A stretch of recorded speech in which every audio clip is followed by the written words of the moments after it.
Ami Bhagavatpadam Shankaram Lokashankaram Shankaram Shankaracharyam Keshavam Badarayanam Sutra Bhashya Krito Vande Bhagavanto Punah Punah Ishvaro Gururatmeti Murti Bheda Vibhagine Vyomavadvyapta Dehaya Dakshinamurtaye Namaha. Om Sahana Vavatu Sahano Bhunaktu Sahaviryam Karavavahai Tejasvinavadhitamastu ma vidvishavahai. Om Shanti Shanti Shanti. Together. Vedo nityamadhiyatam taduditam karma swanushtiyatam tene shasya vidhiyatam apajitihi kamye matistyajyatam papogaf paridhuyatam bhavasukhe dosho nusandhiyatam Atmecha vyavasiyatam nijagrahat turnam vinirgamyatam. So we were seeing the Sadhana Panchakam. The word sadhana only has meaning. Mic is not on. Still can hear you.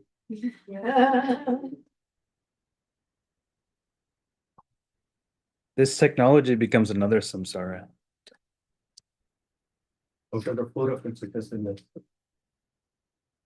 This word sadhana only has meaning in relation to, what's the word I'm going to catch? Sadhya. Only when we know our destination, our goal, does the means become meaningful. When my goal is moksha, I have the sadhana. But really, we refine that the goal moksha becomes jnana, atma jnanam. And so my sadhana, if I want to gain this knowledge, it becomes directly shravana. To gain this knowledge, shravana. But shravanam is hard. We listen and we have what we call chappal problem. As soon as we put our chappals back on, the knowledge goes. Right? And so we need to prepare our minds for this knowledge. And so we have a parampara sadhana, the secondary sadhana, to prepare our minds. That's what we've been discussing. We saw 8 sadhanas in this first verse. And the point of having this many is so that we can meet you where you are. I'm saying that because having so many, you'll say, there's too many, I'm not going to do anything. Settle on one thing at least. Find something that touches your heart. Start there. And when you pull that string, the rest will come. Right? Yes. We were seeing that when I do dosha anusandhiyatam, number 6, when I reflect on the limitations of samsara, then I'll be led to atmecha, the desire for the self. But this desire for the self is like a little candle, little diya. It's fragile at first. I have this idea that I want to know myself. I want to be a spiritual person. I even wear white clothes. If you can, you start growing a beard. You can look the part. I want to know this self and I'm going to do what it takes. And then what happens? Life. Life happens. That I get pulled away from this study.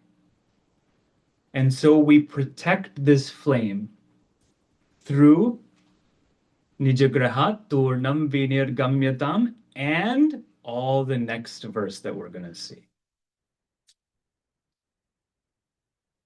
We have to protect this flame at all costs because it's fickle.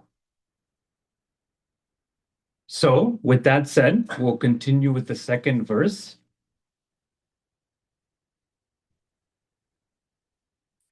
You can repeat after me. Sangasatsu vidhiyatam bhagavataha Sangasatsu vidhiyatam bhagavataha Bhakti dridadhiyatam Shantyadif parichiyatam dridataram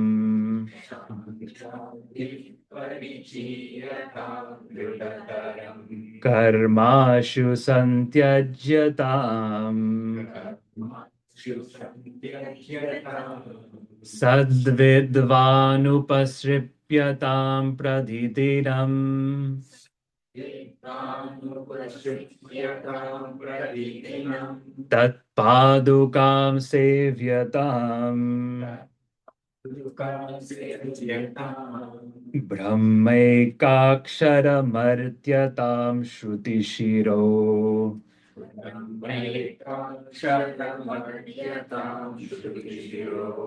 Bhagyam Samakarnyatam.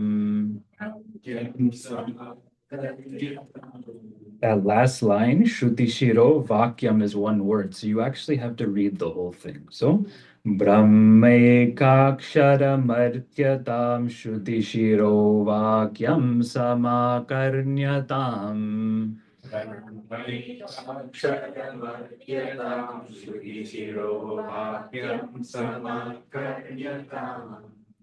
So how do we protect this flame of Atma Icha? Sanga satsu vidhiyatam. Vidhiyatam, our verb, lot karmani, should be developed. Should be developed. What are we developing? What's the object? Sangaha, association, connection. I'm developing association with Satsu. Satsu can mean Sat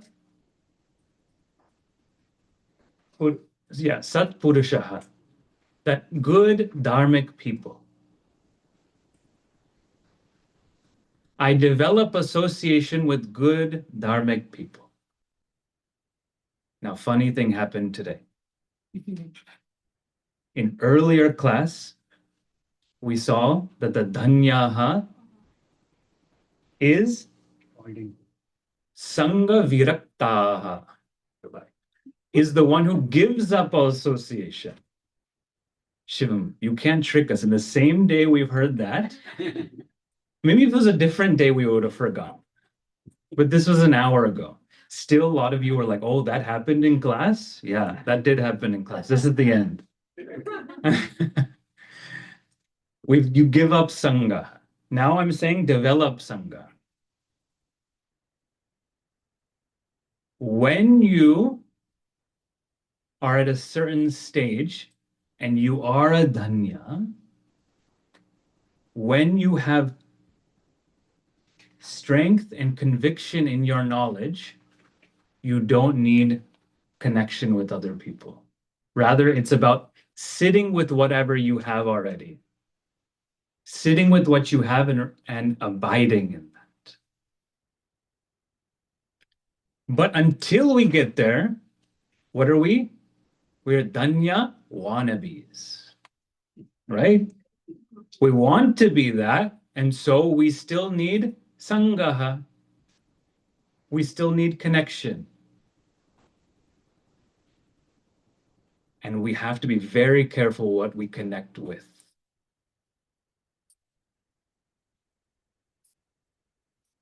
We connect with that which is going to support my pursuit. And I give up that which is going to take me away. So we should also add dushsangaha tyajyatam. Give up wrong associations.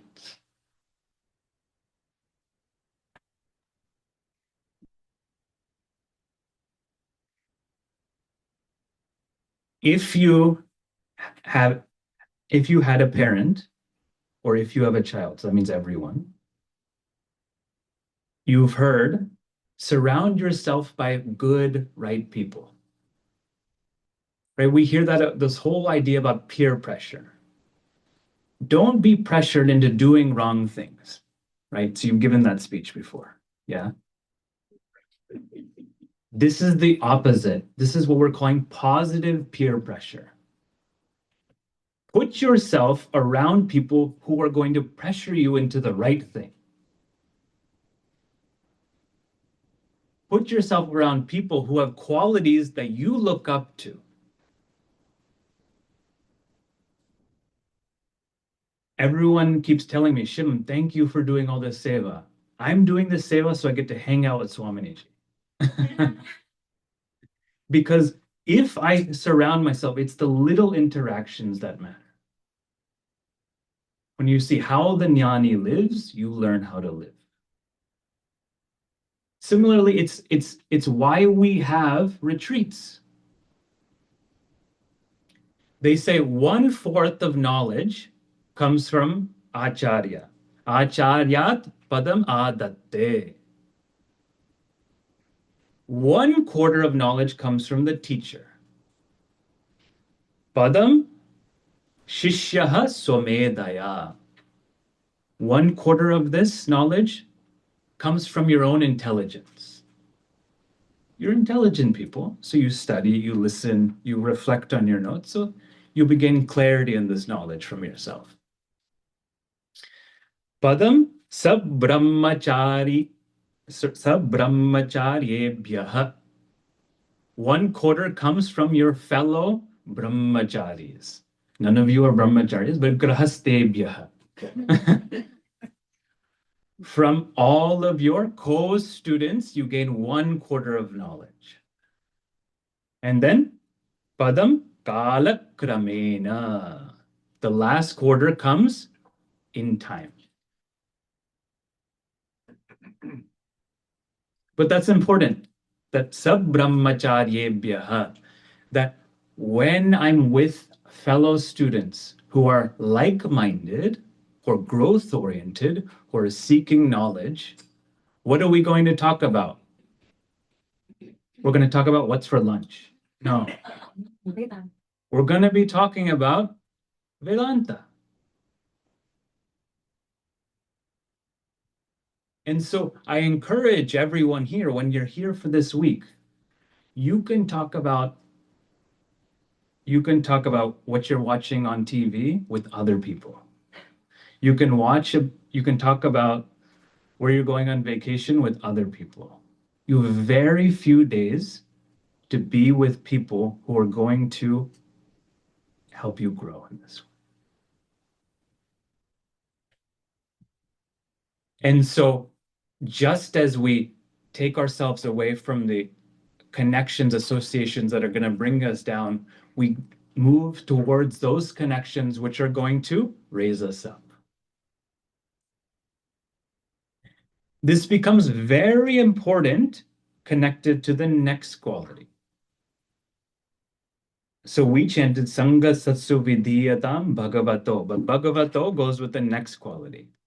Bhagavataha Bhaktihi. So I'm breaking the words. Bhagavataha Bhaktihi Trida Adiyatam. Two separate words. Adiyatam.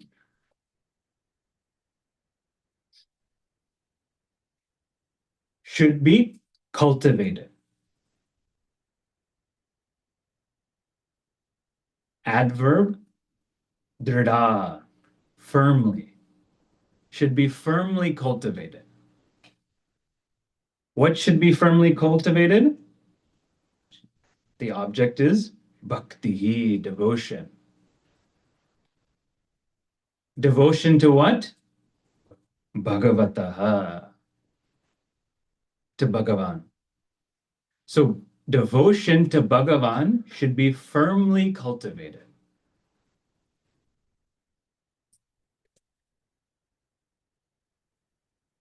And this is important, this word cultivated, because if you don't have bhakti, you can cultivate some bhakti.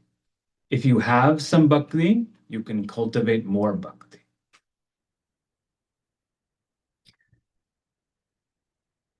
This word bhakti, we say it means sadhara pritihi. Pritihi, love with sa adhara, with respect. Love with respect is devotion.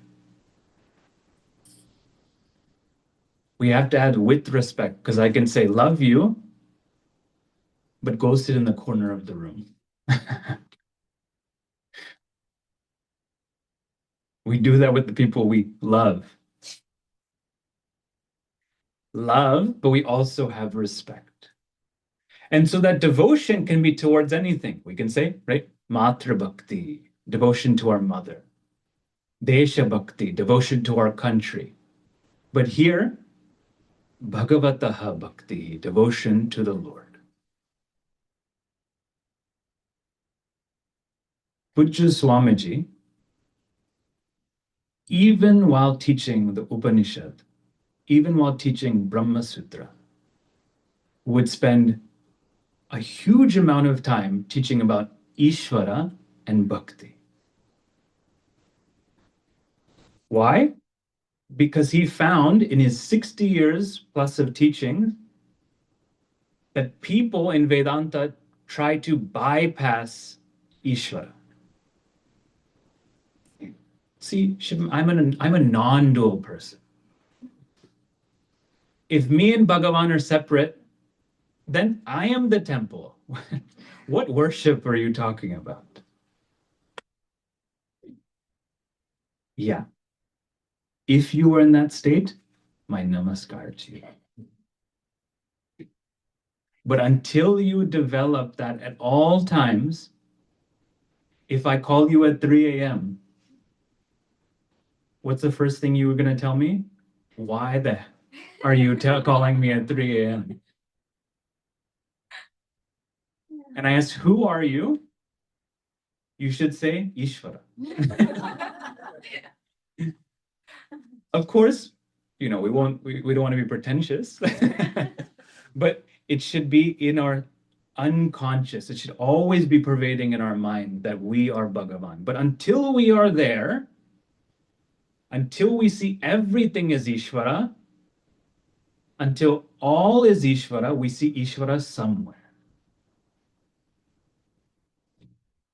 This devotion we can have in three forms: Kayika, Vachika, and Manasa Bhakti.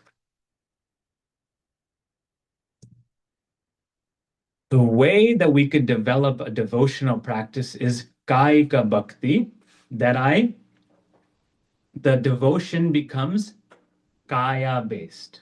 Kaya means the body. This is what we call somatic, body based. The devotion should be somatic devotion or body based devotion. The form of doing this that we talk about is puja. When I do puja, I have to use my body and I have to give. I give in puja and I use my whole body and all my senses are involved. This is why we have dupa, we have the sense of smell. Deepa, we see. And we chant, we hear. We use all our whole body is involved. We do namaskara, pradakshina. We go on yatra. This is another type of kayika bhakti. I go on a pilgrimage. I do yogasana, Surya Namaskar, right? When I start yoga with the prayer, it's not because so I get the six pack at the end. It's so that this is my prayer. The six pack, if it comes or not, prasad. So kaika, vachika. Vachika is oral based, vacha based, speech based. That when the devotional activity that I can do is one example is chanting, some sort of chanting. We talked about Vedic chanting. We talked about chanting the Bhagavad Gita. Any chanting of any kind is part of this Vachika Bhakti. We hear our Chitraji sing, that's Vachika Bhakti. When you have that devotional singing,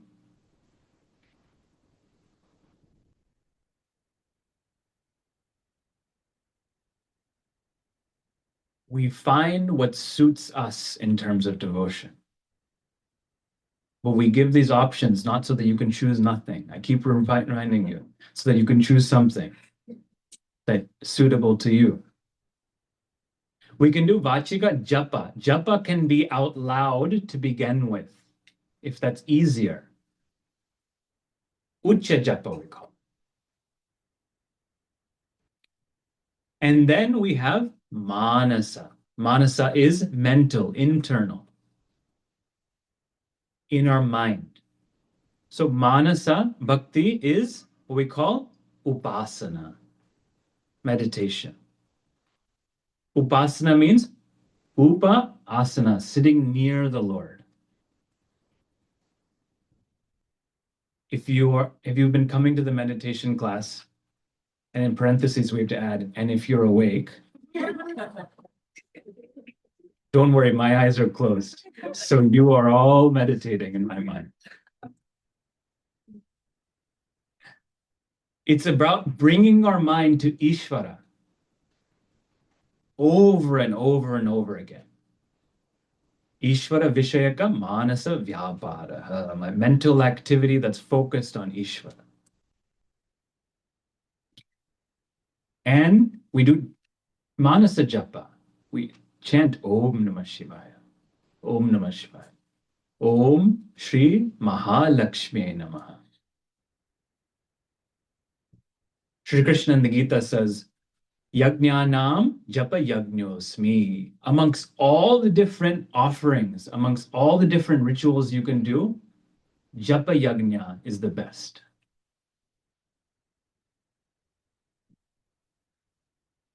We do Japa.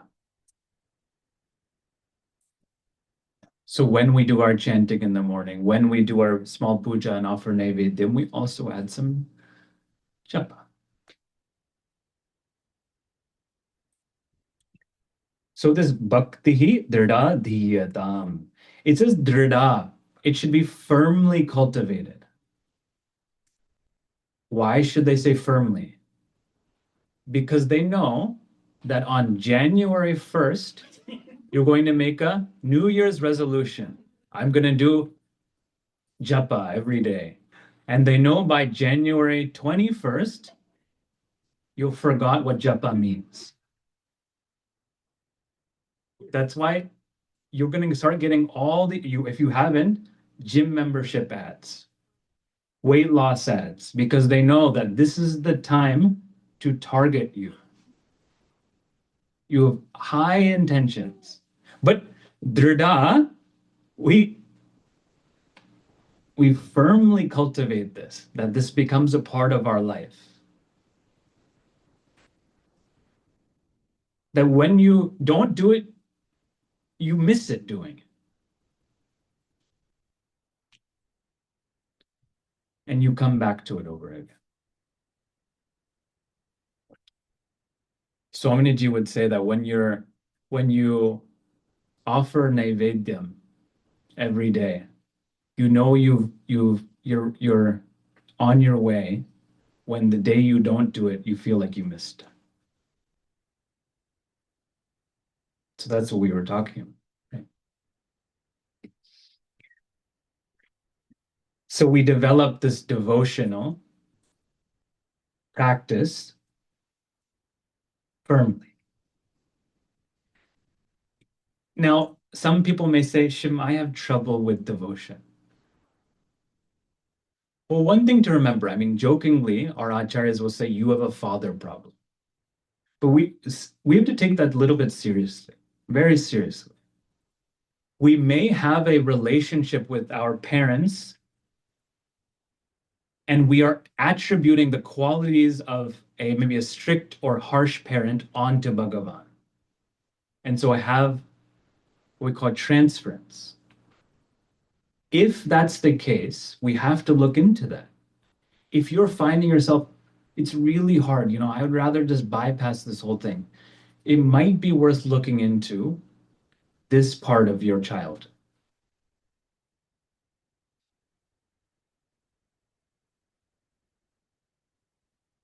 And we can resolve that. That my parents were exactly how they were supposed to be, given their background. And however they were in my perception, they are different than Ishvara. This is one place where we have to first separate. They are not Ishvara. Ishvara is not them for right now. That's why you have this relationship with Devi. Devi becomes your new mother with all beneficial qualities. Shiva becomes your father with all the qualities of love and acceptance. The second thing is that we can understand Ishvara. You may not be able to have a relationship with Ishvara because you don't know what Ishvara is. So it's important to sit with understanding Ishvara. A little bit we done in the previous classes. Third, Sangaha. If you surround yourself with people with that bhakti, you will start having bhakti. I found this in my life, that having friends who are just naturally devotional, that you'll tag along.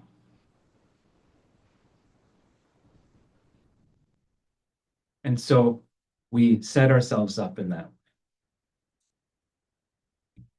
And the last thing, which is a bit funny, if you don't have bhakti, pray for bhakti. Even I don't believe in you, Bhagavan. You can start with that. But I'm praying, please give me, please may I be able to love you. May I be able to understand you. May I be able to have a relationship. So we offer a prayer.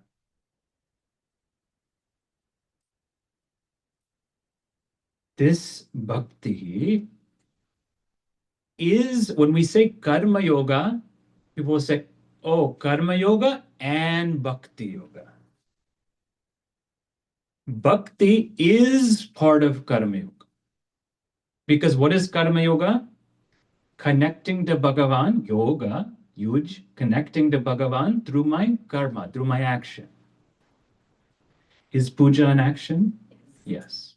Is singing an action? Yes. So this is a subset.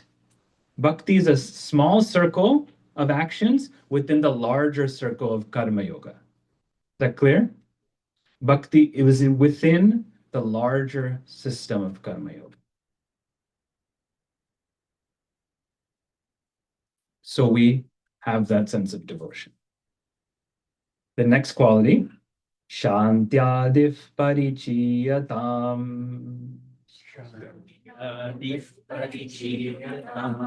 The Ritaram goes with the next line, so that's why we had to stop there. Parichiyatam should be collected.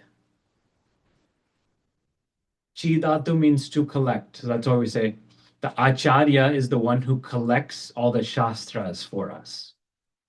Achinoti cha, achinoti cha Shastrani, collects all the shastras for us. So should be collected. What should be collected? Shanti Adi.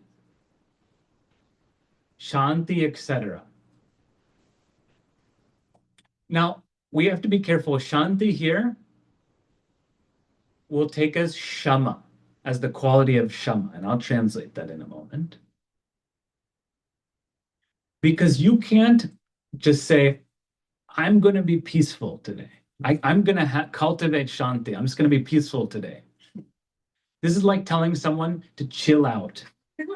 What happens when you tell them to chill out? They become hotter, right? Oh, just calm down, calm down. Don't ever tell someone to calm down because it makes them less calm.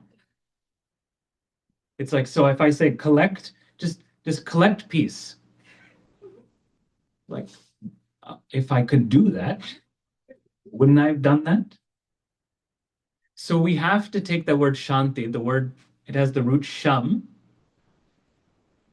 And so the word can refer to shamaha. Shama means mind management. Sometimes we'll say mind mastery, but I'm very skeptical of using the word mastery. If you try to master your mind, the mind will show you who's the master.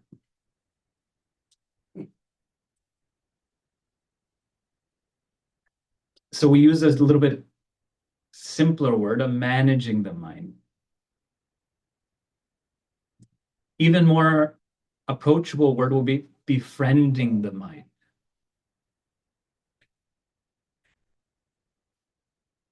There's one way that I like to share that one Western meditation teacher, Tara Brach, uses. She says rain. When we're trying to connect and we're trying to separate ourselves from the mind, let me back up here. When I'm trying to manage the mind, first thing I need to do is actually separate myself from the mind. Because it's like if someone is drowning, the worst thing you can do is jump in the water with them. Because they'll drown and they'll pull you down too. Similar, if you're having an emotional quality, if you're feeling so sad, and if you take that on as I am sad, then there's no one to help you out of that sadness. So if I'm trying to save someone in the water, what do? I stay on solid ground and I throw a ring and I pull them in. So staying in our solid ground, how do we help our own mind? That's what Shama is. Now coming back to rain. R is we recognize. Recognize what's happening. I'm feeling my heart starting to race. I'm starting to get angry. Recognize. Don't say, oh, I'm a Vedanta student. I never get angry. Ask your spouse. You get angry all the time. I'm the victim. A, acknowledge. Acknowledge it. Pujya Swamiji would say, Aye, anger. Swagatam. Welcome it. So the acknowledgement is in your mind. You can be playful and say, hi, anger. What's up, anger? Or if you're traditional, namaskar, anger. You welcome it. Because The problem that we have as seekers is that we have anger, and then we get angry that we're being angry. I shouldn't be this way. I'm still getting angry. I've been studying for so long. Even if you've been studying for a month, you'll say that, right? I've been studying. Now I'm a Vedanta and I'm angry that I'm getting angry. No, no, no. We cut that cord. Welcome. I. I is investigate. Investigate is a compassionate investigation. One that we can say that, what are you trying to tell me? Because behind every emotion is an unfulfilled desire. We saw that in the Gita class. Behind every emotion is an unfulfilled desire. So what are you trying to tell me? The emotion is getting loud because we're not listening.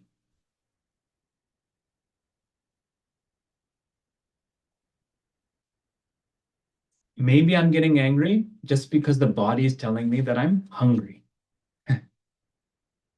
So that I get hangry. Or maybe I'm getting angry because I'm feeling misunderstood. Then I can deal with that.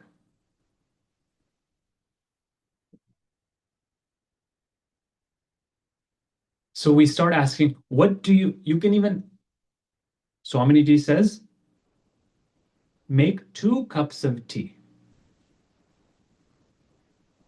One for you and one for the emotion. This is the setup that we're having. Ask it, what do you want me to know? Your emotion will tell you what it wants you to know. And you listen like the nice person you are, and just allow that person to talk to you. That's why we really make 2 cups of tea. Let one get cold. It's okay. And put the anger in the other seat. Put the sadness in the other seat. This is where we get to the last of rain. We got in I, investigate, and is nurture. Nurture means a sort of a acceptance that, yeah, based on our collective history, you're talking to the emotion, right? Based on a collective history, it makes sense that you're here. It makes sense that you're here. Stane, this is part of the order. You're good. Whenever we ask Puja Swamiji or any of our teachers, being the seekers that we are, I would go and, ask, how can I improve? What's the answer I always got? You're okay as you are. You're okay. Every time I ask Swamiji anything that we can do to improve anything, you're okay. Everything is just as it is. Everything is great. This is what we do with our emotion. You're okay. Won't my emotion get stronger? No. If it has, then you become one again. You have to separate it out. Where did we come from? Shamaha. This is the practice. Recognize, acknowledge, investigate, and nurture.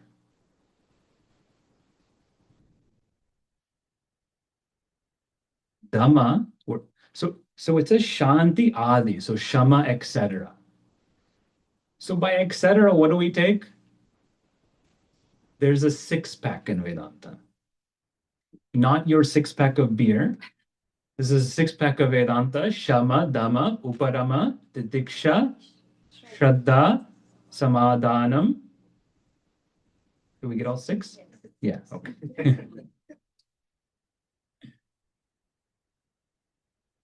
So by Adi, we take the rest of them. If I talk about each of those, it'll be the end of camp. So we'll just say Shama, and we'll know that there's other qualities like Dhamma, etc., that we're going to leave on the table. That is for satsang. Don't ask Swamiji, ask me later is what I'm trying to say. Qualities like shama should be cultivated, should be collected. And then again, this word, dridataram. We saw drida earlier. We see now again, dridataram. Collect them. Oh, sorry. Dridataram goes with the next quality. Sorry, I didn't. Okay, so the next one, dridataram karmashu santyajyatam.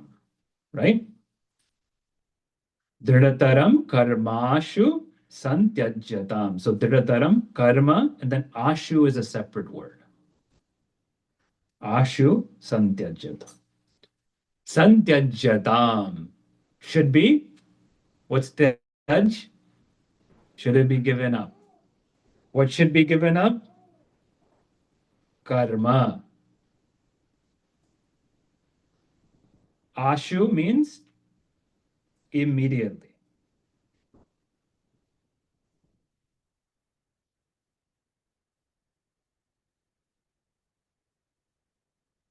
This dridataram can go with either side. So we can say that the Shanti quality should be cultivated firmly, or we can say that also this action should be renounced immediately and then give them up firmly. So either way, you can go both sides. But our karmas are the actions that are enjoined to us should be given up immediately. Okay, now we have another problem. You spent about few days telling us nitya karma, so boring, naimitika karma, all these things that we have to do, pancha mahayagnyas. And then what did I say at the end? I yelled at you and I said, should be done, should be done, should be done, because it's your dharma. And now I'm saying, give it up, give it up, give it up. Okay, why? The idea is that we use them, we use practices like karma yoga to help us have emotional maturity and growth. We do practices like dhyanam so that we have concentration and focus of mind, right? This is what we've been talking about. We do practices like bhakti so that I grow my heart, right? So that I start seeing Ishvara in some place, so that I start seeing Ishvara in all places. But if, and not if, when we are relatively free from our raga dvesha, when we're relatively mature emotionally, and you can handle yourself, when you can concentrate and focus, at least for an hour of Vedanta class or a 45-minute meditation. Why say 45 minutes? Because it's a challenge. When you can have that focus and concentration. When I have this, I see that I am an instrument of Ishvara and all is a manifestation of Ishvara. When we've gotten there, not if, when, we no longer need to have these sadhanas so active in our life. That's like saying, I flew to Pittsburgh, but I really loved the plane. I just wanted to stay on the plane, so I went back. No. When you got to your destination, get off the plane. Right? Get off the blessed thing. Similarly, when we have gotten certain place in our practice, there's certain practices we can let go. But, we had a big but don't do that too soon. Because this is what we call ubhaya brashta. If you give it up too soon, you won't benefit from that practice, and then you'll be stuck and you won't benefit from the renunciation either. So this is why we have gurus who can tell you when you're ready. And really they'll ask you, are you ready? But there'll be a conversation. Now, Shivam, give me some practical Vedanta. Here's some practical Vedanta. Okay, I'm not ready to renounce. I have a house. I'm a householder, but actually, really, my house holds me, and I'm very clear about that. I'm not ready to renounce. I still have attachment to my house, even though Danyashtakam, we were learning, give up attachment. If I'm being honest, right? And you're a therapist, I could be honest with you. I still have loads of attachment. Okay, but how do I give up? This is what we call sannyasa time. Like we've executive time, we've sannyasa time. Can I set apart 30 minutes of my morning where I'm a sannyasi? 1 hour of my morning where I'm a sannyasi, where I put my phone in a different room, do not disturb. I do my puja, my meditation, I be with Bhagavan, and then I do some shravana, if you can. Why am I a sannyasi? Because I enter into that letting go of all my commitments and all the things that have yet to be done. This is what we say at the beginning of meditation. This is an appointment with myself. And just as I honor other appointments, I honor this appointment. I take it seriously. Right?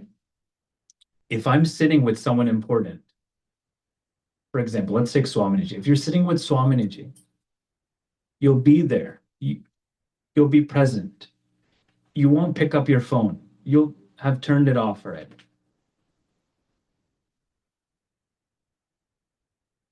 Now, what about this appointment with yourself?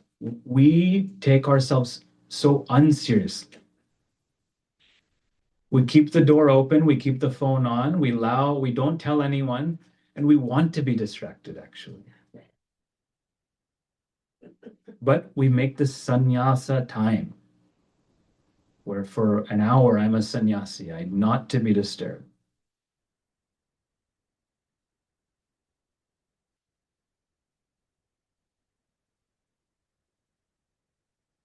The next quality. So far we've seen, may I have sangaha, 1. May I develop devotion to Ishvara, 2. May I develop qualities like shama, 3. May I give up my extra actions. We'll translate it like that. The extra activities that I don't need to be doing.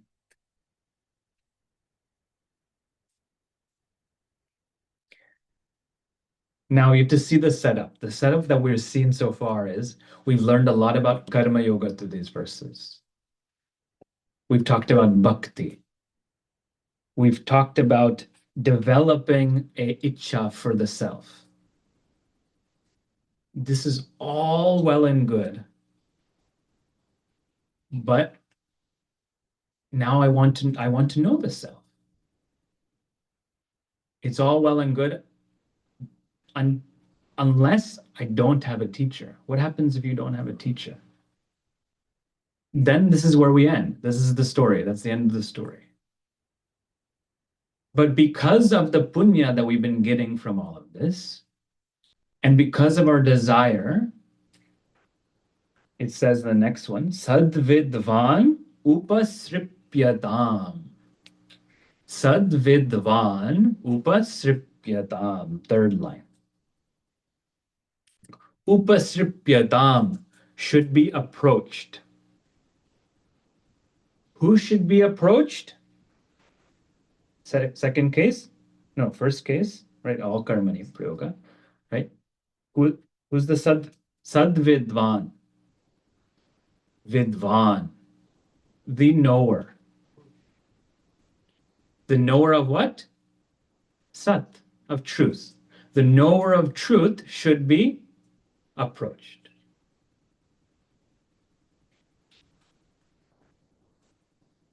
That when we are ready, we need to approach a teacher. Don't wait for the teacher to come to you. Now, this is actually what happens nowadays. Students won't go to the teacher zooms into your house. That's okay. But it's important that we approach the teacher and we tell them that you are my teacher. Oh, isn't that understood? Yeah, it's understood. We still teach.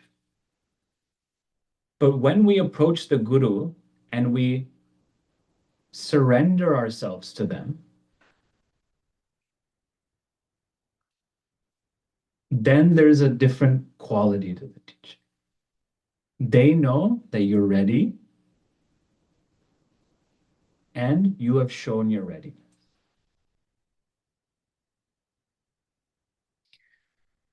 In the Mundaka Upanishad, tad vijnanartham sagurumeva abhigachet. Tad vijnanartham, to know the self. Abhigachet, you should approach who? Gurum eva. You should approach the teacher alone. And in the commentary, now I don't have time to talk about this, but in the commentary, Shankaracharya, when he talks about Eva, he says, why should you approach the teacher alone? He says, Shastra Gnopi Brahma Jnanan Veshanam Na Kuryat. Even if you're Shastragnopi, even if you're a Shastragnya, even if you have, oh, I am a Sanskrit scholar. You have to scholar. I am a Jyotishi. I know all about Jyotisha. I can chant all Rudram, Chamakam. I can chant so many Vedic things. And I've studied the word meaning of so many of these mantras. Shastragnopi, Swatantrena, by yourself, Brahma Jnana Veshanam, the study of the self, na kuryat. Even if you know Sanskrit and you have the background, don't try to approach the Shastra by yourself. Shivam, can't I just buy a Bhagavad Gita as it is?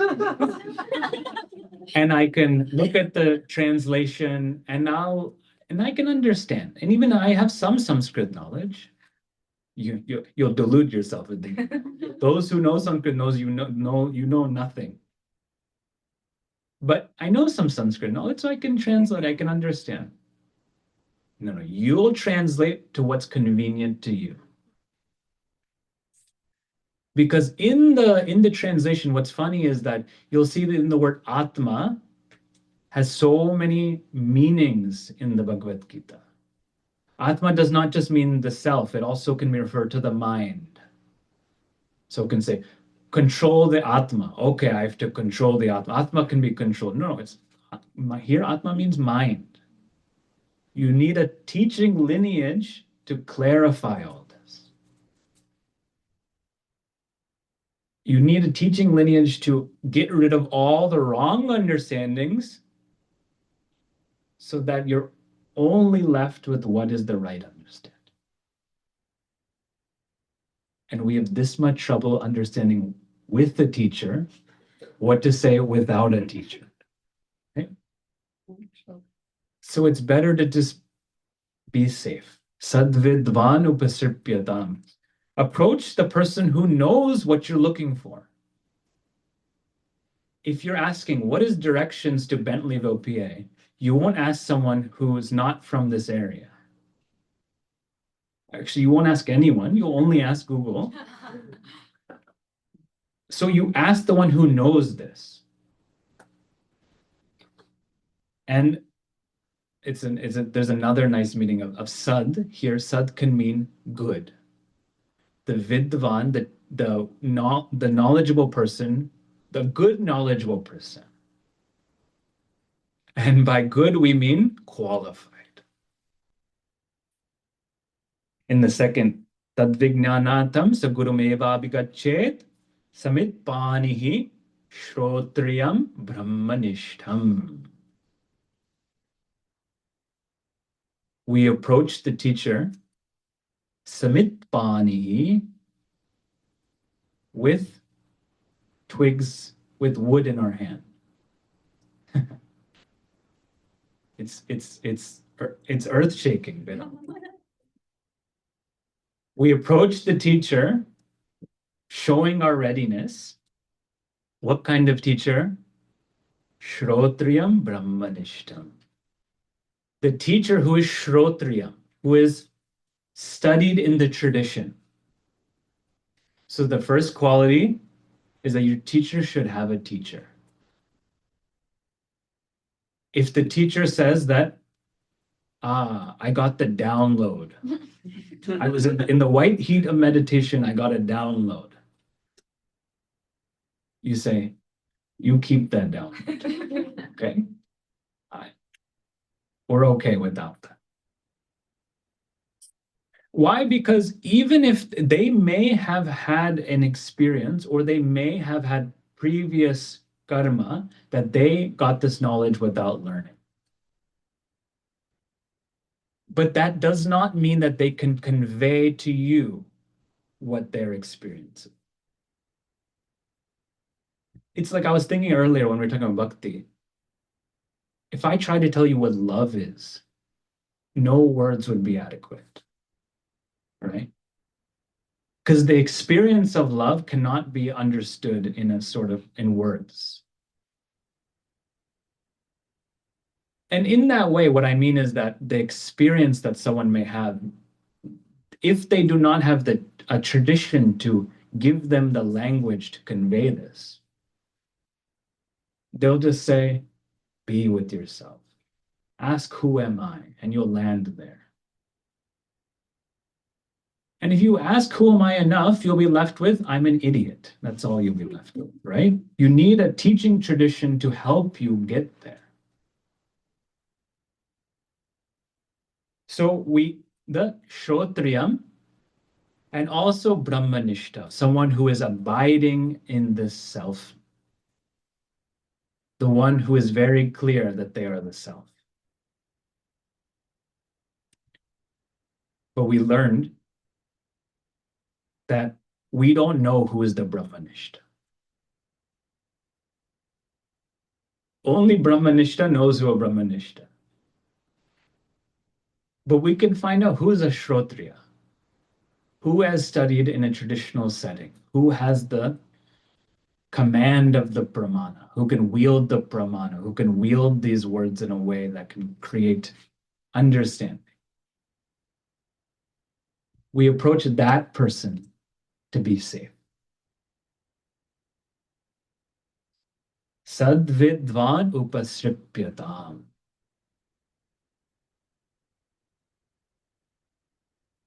And what should we do when we meet this person?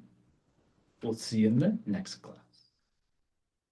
Om Purnamadav Purnamidam Purnat Purnamudachyate Purnasya Purnamadaya Purnameva Vashishyate. Om Shanti Shanti Shanti. Harihi Om Shri Gurubhyo Namaha. Harihi Om.